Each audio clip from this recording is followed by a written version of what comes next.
semalam Menteri telah bagi angka dan juga nombor yang dalam Parlimen dikatakan berjaya. Contohnya dia beri angka 8,016 ekor lembu telah dibawa masuk selama 3 tahun dan kadar ini dikatakan berjaya. Begitu juga 5,742 ekor lembu disembelih dalam tempoh 3 tahun dan kerajaan mengatakan bahawa peruntukan itu masih lagi berpatutan kerana masih ada yang belum.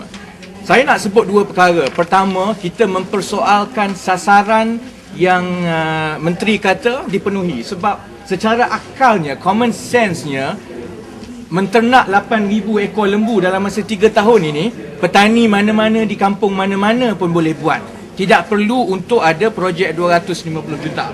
Tetapi yang lebih membimbangkan ialah kenyataan menteri itu bertentangan dengan kertas-kertas dasar kementerian beliau sendiri.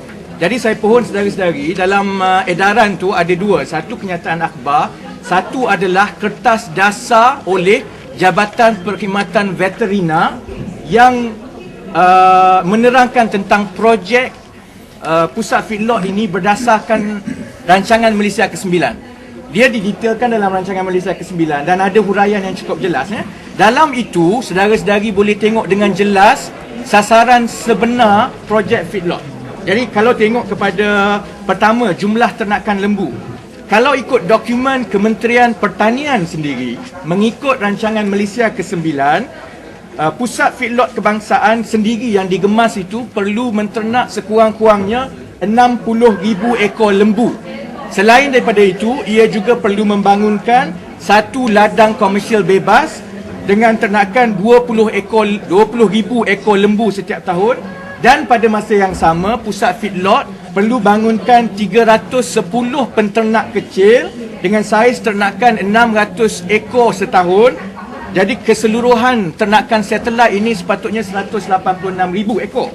Jadi bila kita campur 60,000 ekor digemas, 20,000 ekor pusat ternakan komersial bebas dan 186,000 ekor satelit yang sepatutnya dibangunkan, jumlah keseluruhan sasaran sampai 2010 mengikut rancangan Malaysia ke-9 yang dalam dokumen rasmi Kementerian Pertanian adalah 276,000 ekor, bukannya 8,000 ekor seperti yang disebut menteri.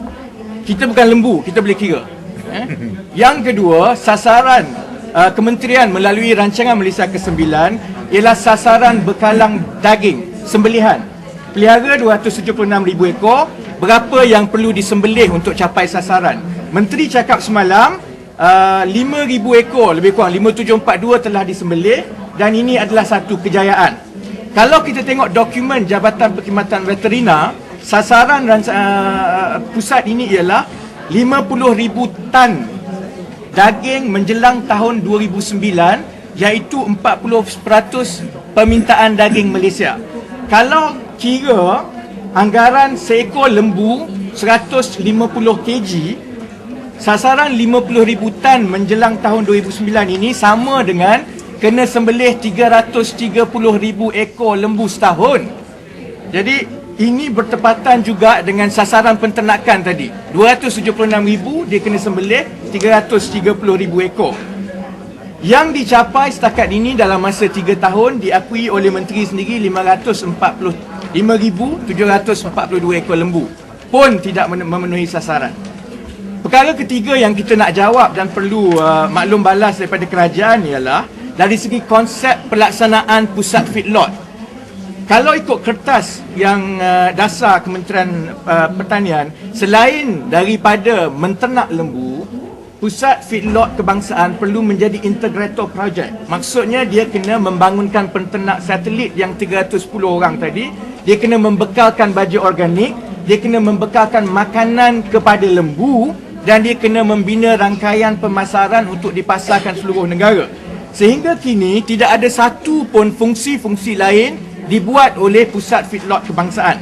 Malah yang saya rasa lebih skandalous ialah daging yang disembelih, yang 20 ekor sehari disembelih itu tidak pula dijual kepada orang ramai, tetapi dijual kepada 3 buah syarikat ataupun restoran mewah yang dimiliki oleh keluarga Datuk Seri Shahrizad Jalil, iaitu Meatworks di Malaysia, Senor Santos dan Bronze di Singapura.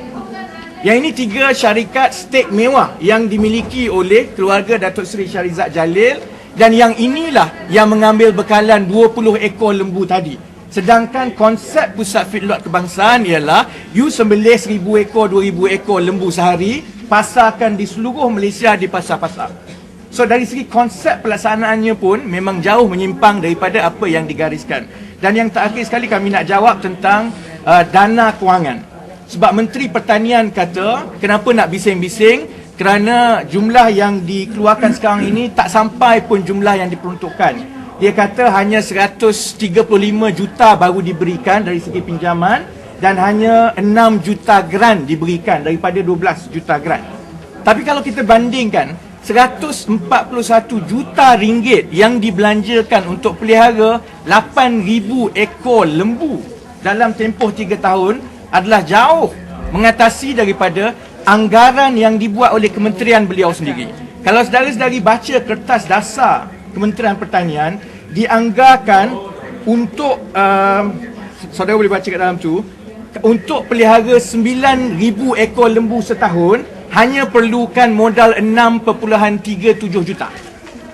Jadi kalau setahun 9,000 6.37 juta, kalau 3 tahun 8,141 juta, kita kira balik bersamaan 22 kali ganda kos yang diusahakan oleh keluarga Datuk Seri Shahrizad ini, melebihi angka anggaran Kementerian Pertanian sendiri.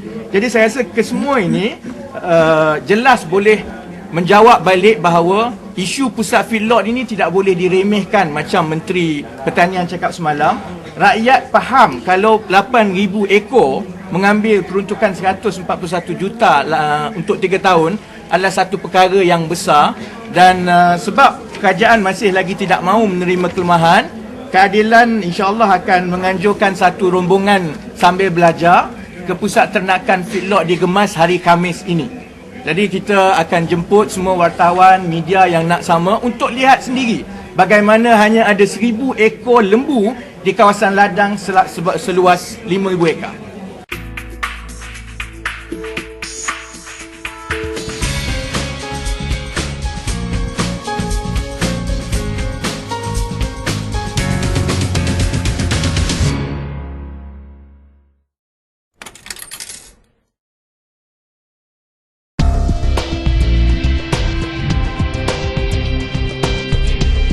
Pihak Media PAS melancarkan e-paper, merupakan satu program baru dalam Media PAS asaskan kepada teknologi maklumat yang terkini yang wajib kita manfaatkan.